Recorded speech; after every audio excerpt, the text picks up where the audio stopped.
Hello guys, welcome back to my channel. Today we are going to discuss about Staphylococcus aureus. First of all, it is a gram-positive cocci. Cocci are round shape. See here in the diagram, round shape. Okay. On the basis of catalase activity, catalase test, we divide it into Staphylococcus and Streptococcus. In catalase test, we take H2O2 3% in the and we put it in colonies. It will give bubbles, and bubbles are due to nascent oxygen. If bubbles are present, they are catalase positive, and if absent, they are catalase negative. Now, Staphylococcus is catalase positive and Streptococcus is catalase negative. Now see, Staphylococcus is further divided into two forms, pathogenic and non-pathogenic, on the basis of coagulase test. Now what is coagulase? There are two forms, slide 1 and tube 1. Slide 1 is bound form and tube 1 is free form. We take a normal saline and we put colonies in it. There is milky emulsion and then we add human plasma. We will see coagulation. If coagulation is present, it is coagulase positive, and if it is absent, they are coagulase negative. Pathogenic are coagulase positive and non-pathogenic are coagulase negative. See the examples. Pathogenic is Staph aureus and non-pathogenic are Staph saprophyticus and Staph epidermidis. Now we will discuss mainly about Staph aureus. Number 1, I told you they are gram-positive cocci. They are catalase positive and coagulase positive. They show violet color on gram staining and are grape cluster like. Now various culture media used are nutrient agar. On nutrient agar we will see golden yellow pigmentation, which will enhance on milk agar. Now second, blood agar. Staph aureus show beta hemolysis. There are three hemolysis, alpha, beta and gamma. Alpha show partial zone of hemolysis, beta complete and gamma no hemolysis zone. See, blood agar, there are colonies. There is formation of complete zone, incomplete zone and no zone. Now mark it yourself. This is beta 1, this is alpha and no zone is gamma. Now best selective culture media are MSA, mannitol.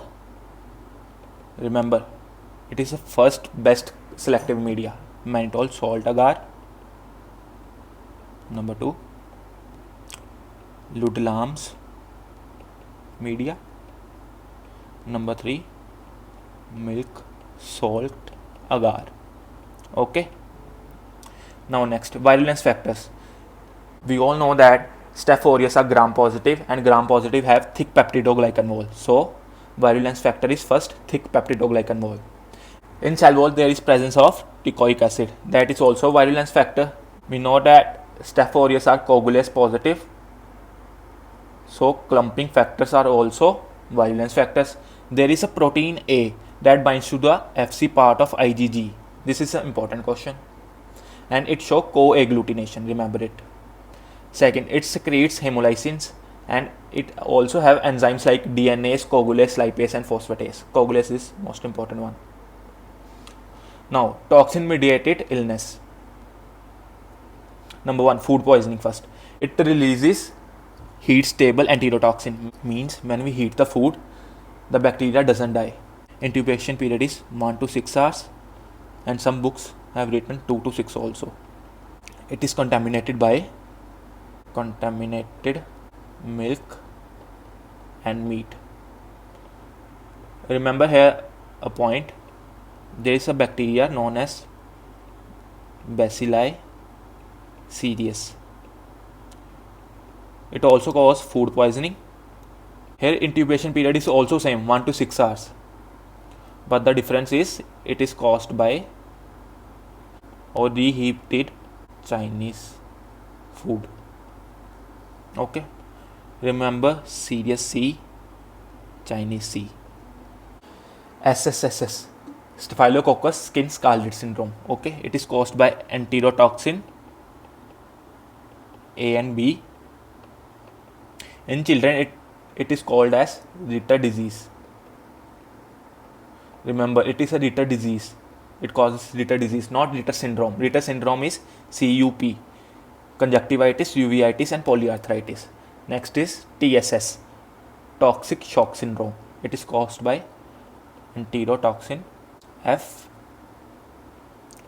It is a supra antigen, means it binds to the MHC2 and T cell receptor, which causes the polyactivation of T cell, means T cell का number increase हो जाएगा, more than 20% of T lymphocytes are released, due to which there will be massive release of leukocynes, and that causes shock. And we all know that in shock we give IV fluids and clindamycin antibiotic.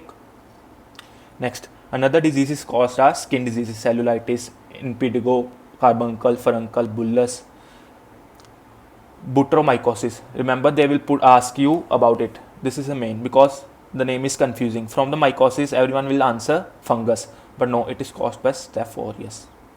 Butyromycosis caused by Staph aureus. It causes pneumonia. In drug abusers, it causes right-sided endocarditis.